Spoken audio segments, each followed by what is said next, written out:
Hey, welcome to the Tuesday show. My name's Ultra D. And I'm Jimmy C. How's everybody going? Yeah. It's all right. We're going to talk about a few things. The first one is Dominican Republic. Does it say right. Dominican Republic? It shouldn't. There shouldn't be a space in there. We'll figure that out. There's no space. That's just the font. Just a weird font. Just the font being weird. Okay. All right. We're going to talk about that a little bit because we were there this past weekend. We're going to talk about a bunch of results. There were several tournaments to discuss. We will talk about some of the Power nominations, which are currently open. That's right. We're going to talk about Texas Showdown this coming weekend. And then, I don't know. Then FGC News, et cetera, Vegito, blah, blah, blah. Oh, yeah, that guy. Yeah, there's another percentage of Goku increases. Is it a Goku or is it a Vegeta? Or is it a Vegeta I thought it was both. Goku? Okay. That's what I thought. Okay. I'm not confident in that at all. Sense. If it ends with an O, then it could be the combination of them. So. Yeah, no, I don't know. Oh, man. I'm not confident in that at all. Let's talk about... That's right. Did you see the movie this morning? Yes, I did. Okay. I did see the movie this morning. We'll save it for the ends in case anyone wants to drop off before spoilers. Oh, I don't want to spoil it for anybody. Okay, It's fine. Yeah. Okay. Yeah. All right. Anyway, let's talk about the Dominican Republic. We were there. We went there for Game Over tournament. Yeah, essentially for the first time. You were there very briefly. My family and I went on a Caribbean cruise a million years ago, and we stopped off for half of a day in one port in the Dominican Republic. Right. And I don't even remember which town it was. Right. So it was fun, but I wouldn't consider that like being in the Dominican Republic. So. Right, especially at an age at which you can process it. Right? You know, I wasn't a baby. I was probably 15 or 17 or something. Okay, I was a teenager for sure. Okay, so. Gotcha. That's 20 years ago though, so hey.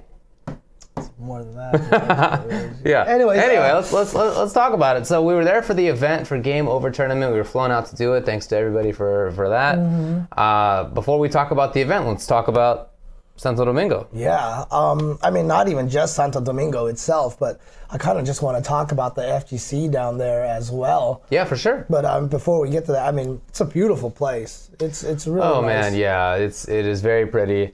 The area that we were in was on the coast. It was like, right on the beach, right next to Avenida George Washington, which was like it's like the name of the street that runs along the coast there. And yeah, definitely pretty. You know, there are palm trees and very blue Caribbean water and shallow in some places. And the coastline, there are areas that have really nice sandy beaches. The area right in front of our hotel was really rocky, but it was still like a very pretty looking kind of rocky formation. Right. You know, it's the kind of thing where like the water comes in, the ocean comes in, and it like splashes up like through little holes in the rock. Like it's really pretty for sure. Yeah, and even just like the first night we were there, shout outs to Octavio and Jennifer. They really took care of us this whole weekend. And took us around and picked us up from the hotel and everything like that. But they had, we also went to La Zona Colonial, which is just like an outdoors, or just like a restaurant kind of nightlife area. The colonial zone. The colonial zone. Did you get it? Yeah. I'm just, flexing my No, you're right. I just want to help people with the easy translations. Okay. But, it's a really nice area as well. Yeah. And it's really interesting because you get to walk by a lot of very, very, old school buildings. Like you can just tell these buildings have been there forever. The architecture, the history. That city is 500 years old. Yep. It's older than 500 years old. It's the first city founded by Europeans in the Americas.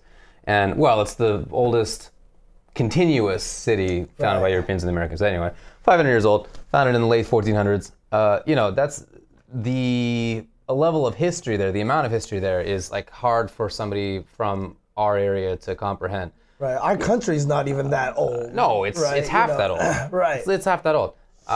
That's not wild for people from most of the world. You know, if you think about it, like most countries on Earth have a history that goes back more than 200 years. We're just kind of deprived when it comes to that. Right. So, but it's very interesting to see, and the ancient buildings are still in use in many cases. There's a cathedral there that was the first one built in the Americas that is still in use.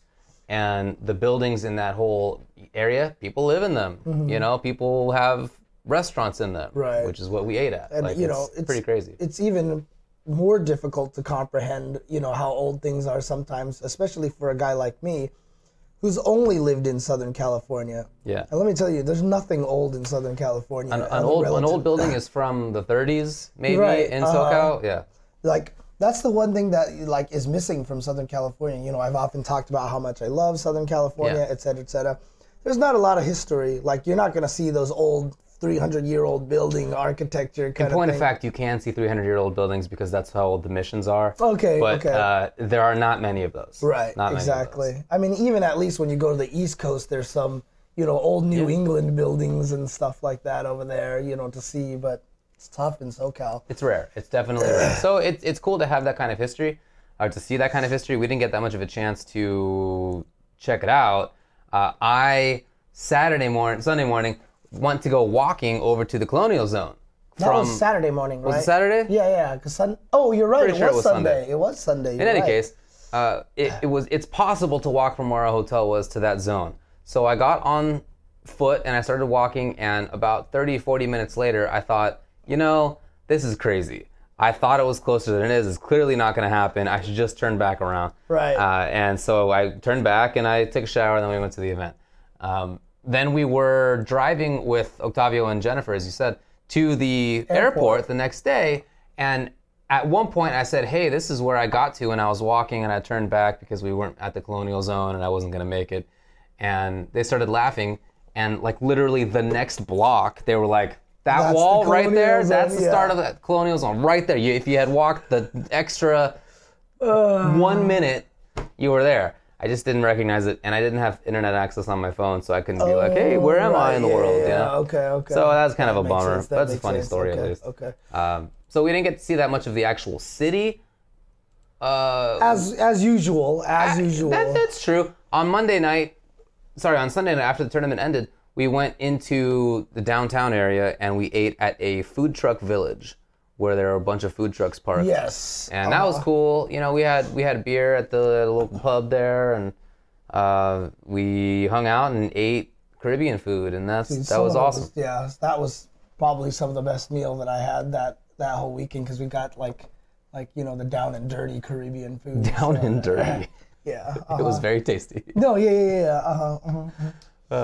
Yeah, so we didn't get to see that much. Otherwise, the event itself was held at the Ministry of Foreign Affairs. It's pretty crazy, honestly. They have a really nice venue there, so that's what the event used. And in fact, they told us like they built the venue for a certain like event or something. Yeah. And after they used it for that, they were like, "What do we do with this building?" And so they just rent it out to people, and there it is. Yeah.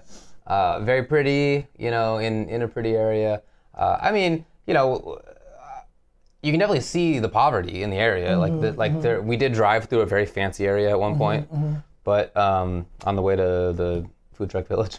But as I was walking from our hotel to what I tried to get to the Colonial Zone, you know, you definitely see, even on like that main thoroughfare, there's a lot of poverty, obviously. Right. So you know, it wasn't all great, but certainly the landscape is very beautiful, and all the people were extremely friendly. Yeah, exactly. So, I mean, what's interesting, you know, just from the FGC standpoint side of things, it's really big there. Like, the FGC is really huge there. And, you know, I don't know if it was like that maybe a year ago before MENA RD won, but, you know, we'll get to that in just a little bit, because what MENA RD did just literally changed the face of their entire esports FGC scene down there.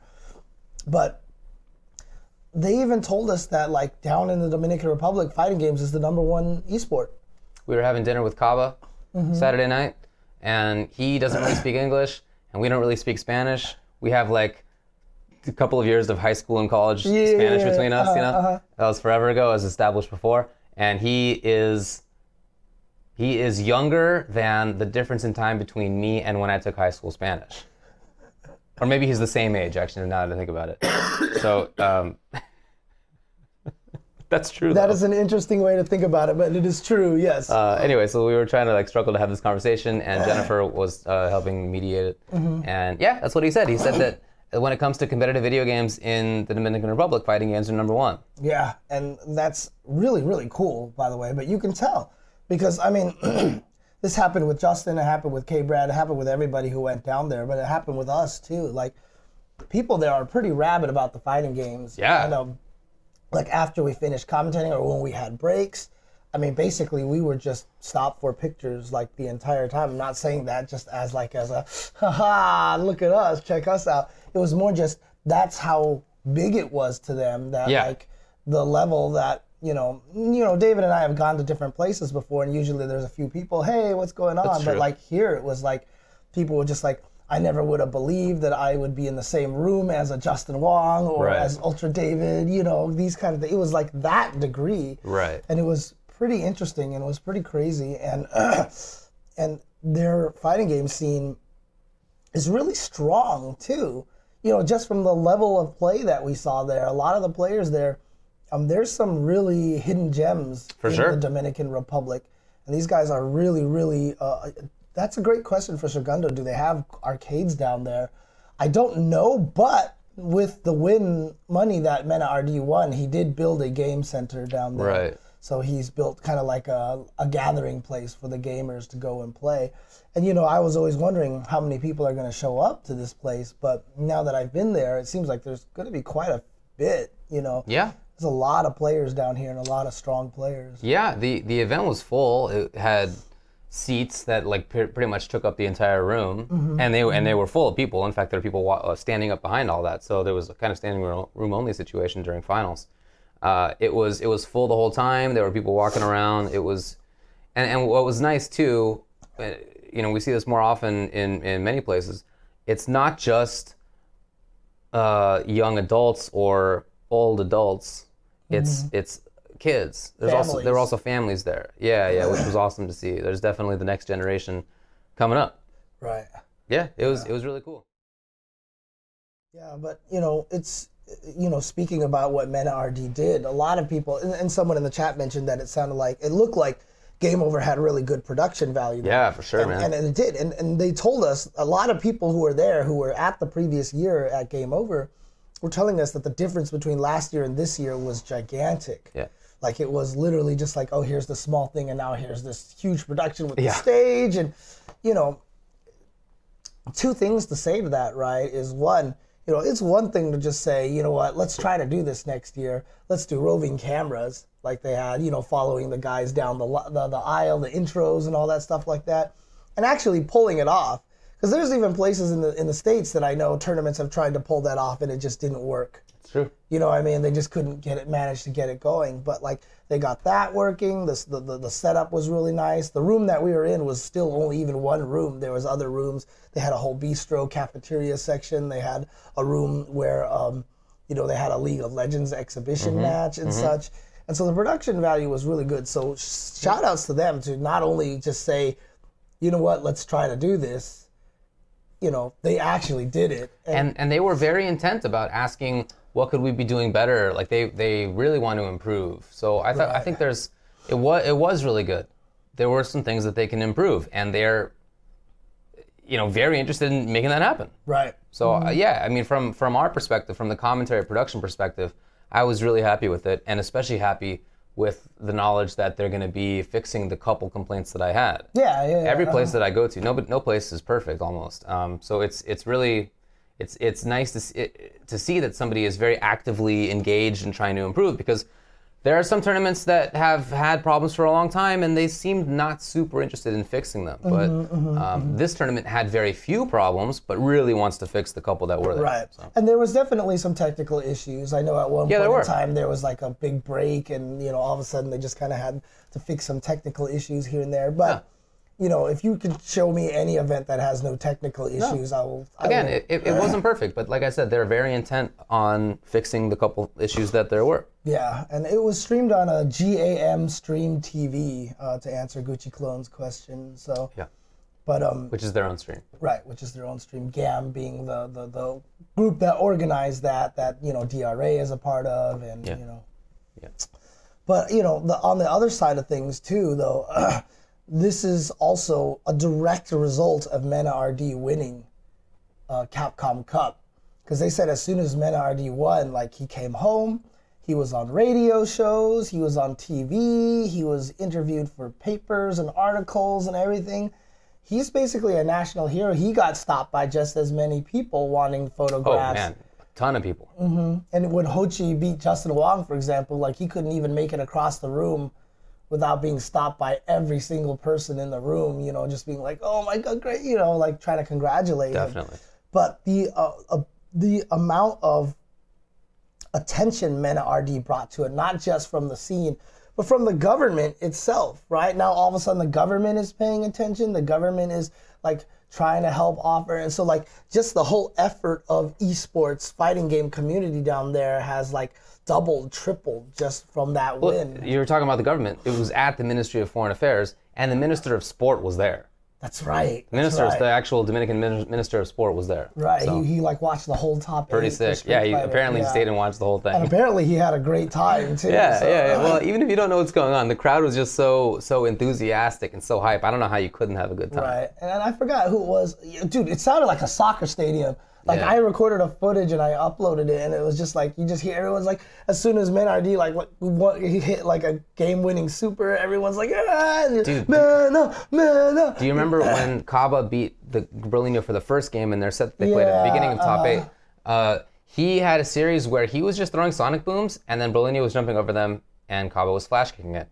And for each of those flash kicks, the room erupted. Yes. It was just literally for like the most basic projectile anti-air series, but the crowd was going wild for it. Dude, it was great. I loved it. It's like I said, that scene down there is so passionate and so feverish for their game, for the scene, and it makes me excited. Yeah, man. Yeah, on I forgot what. Oh yeah, that's right. Someone was even telling us a story that like while they're driving around, Mena will just be sitting in the car.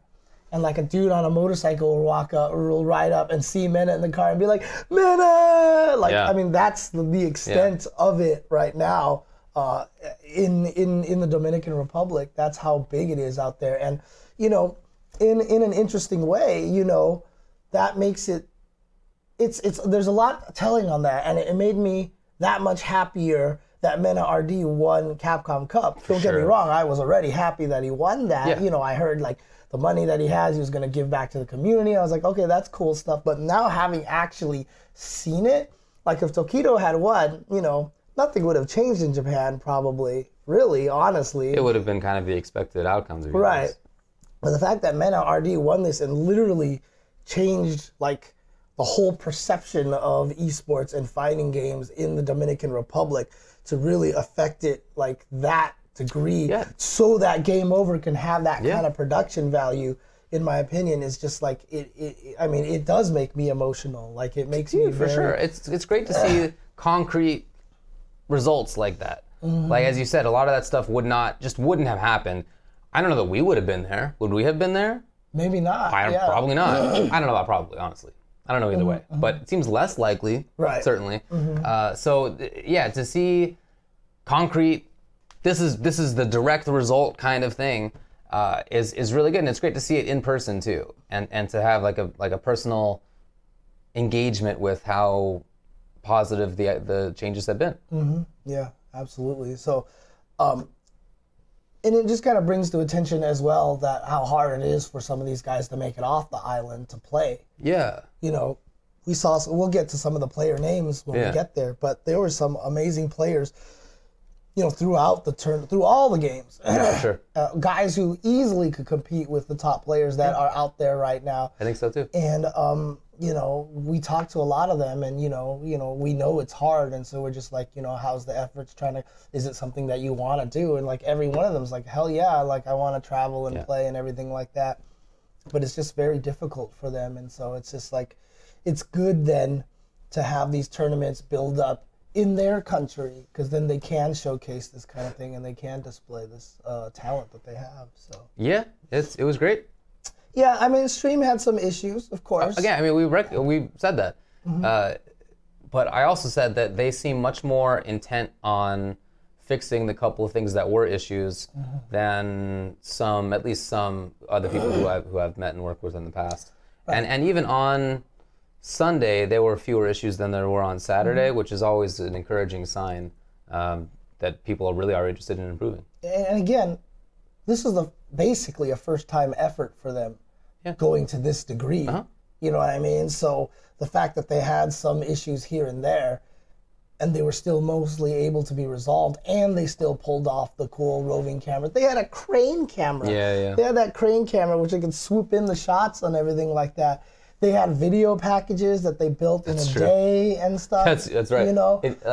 For example, that one that showed who the top 8 was going to be, that came out like an hour after we found out who the top 8 was going to be on Saturday night. That is a super fast turnaround for that kind of thing. Yeah.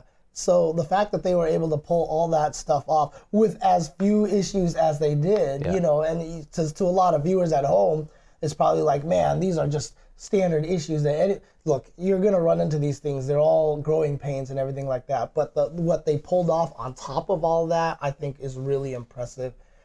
And, you know, I hope they can pull it off again next year. Yeah. And, you know, maybe at that point in time, Game Over can be in consideration for like Capcom Premiere event or something like that in Latin America. It really strikes home that the CPT layout is dumb. Yeah. You know, it's obviously something that we knew and we have talked about already, but it really just brings home the fact that it's really stupid. We'll get to the results more in detail, but other than the guy who ended up winning the whole thing, most of the top 8 was Dominican.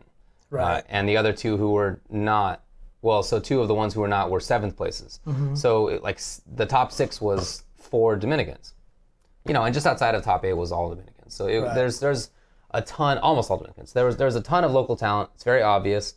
The people who were just outside the top 8 were like Mono from Puerto Rico and Doomsnake from Panama. Right. And, you know, Berlino who got really far. He's also from that region, right? So, man, it's at this point in time, very obviously they needed to do something different than they did. Like, honestly, Game Over probably needs to do one more year because that's just the way that it works before it be considered for Premier event. But that event, First Attack, has really got to be looked at for Premier event status. There's just no reason for South America to be this devoid of Premier events and ranking events and everything. So hopefully that's something that'll get fixed at some point in time. And it would be great, too, if NRS looked at it for their stuff. Because the NRS scene there is the second biggest after Street Fighter in the local FGC scene. But there's, you know, IPS is just as poor when it comes to, and probably worse actually, when it comes to Latin American events. There's the one tour that you can qualify through, but there's not no premieres or whatever the equivalent is. And you know, I want to say something too, because, you know, like the Dominicans making 4 of the top 6 and stuff, and, you know, some people are thinking that maybe it's because a lot of foreign players didn't go, right? But keep in mind that, you know, the foreign players that did go, they're not bad players at all, and they didn't, you know, like Justin and K-Brad did not make it past top 7, right? And don't forget, Hochi almost beat Nemo. He was the closest person to beating Nemo before the person who actually beat Nemo beat Nemo. Mena RD won freaking Capcom Cup. Yeah. You cannot downplay the talent that these guys have here. I mean, it's easy. It's very easy to do something like that. Like, oh, there wasn't that many competition. But even if that competition came, I don't know if it would have been like 3 Dominicans, 2 Dominicans, but there would have been some of them up there. Course, for sure. You know, it's the talent there is, you know, we've talked about this to a lot of places that we go to. Like, wow, the talent is really impressive here. But I really felt like I even in Kuwait, someone asked me, they're like, what do you think of the talent here? And I was like, you guys have potential. You guys need a few more years. You're probably not strong enough yet, but you guys have great potential. Dominican Republic, I feel like they're kind of already there. Well, there's no kind of about it. One of them won Capcom Cup. Right, exactly. Conversation's over. It's a different level in that area, and it was really impressive. Yeah, really. And one of them got top 4 at IPS last year, Injustice Pro Series. Gross did.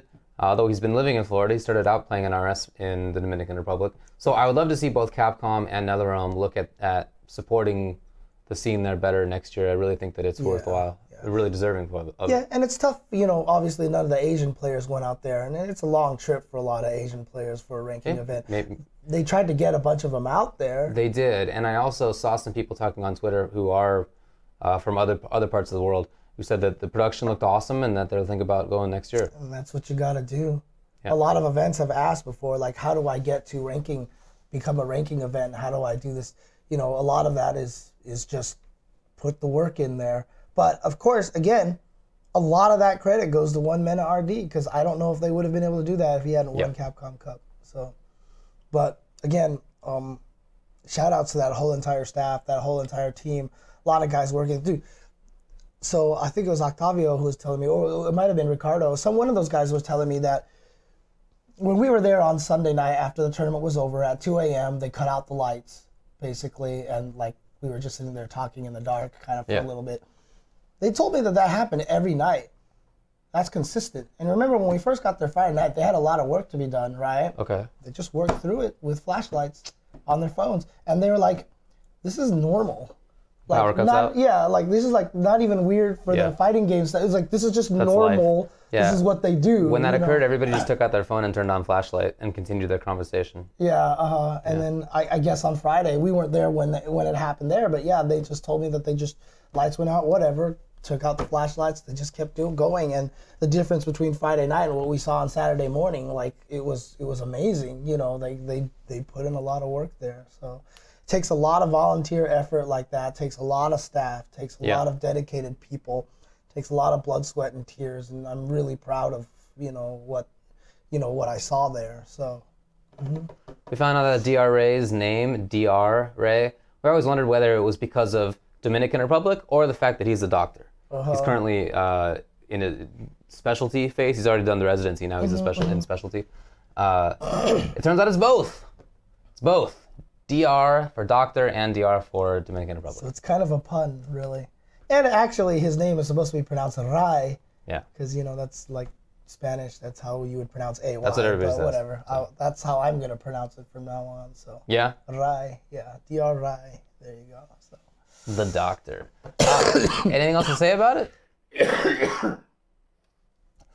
I mean, I wish I could just keep gushing about it, to be honest with you, because I really want to give them the credit that they kind of deserve. But let's move on. Let's move on to other things. All right.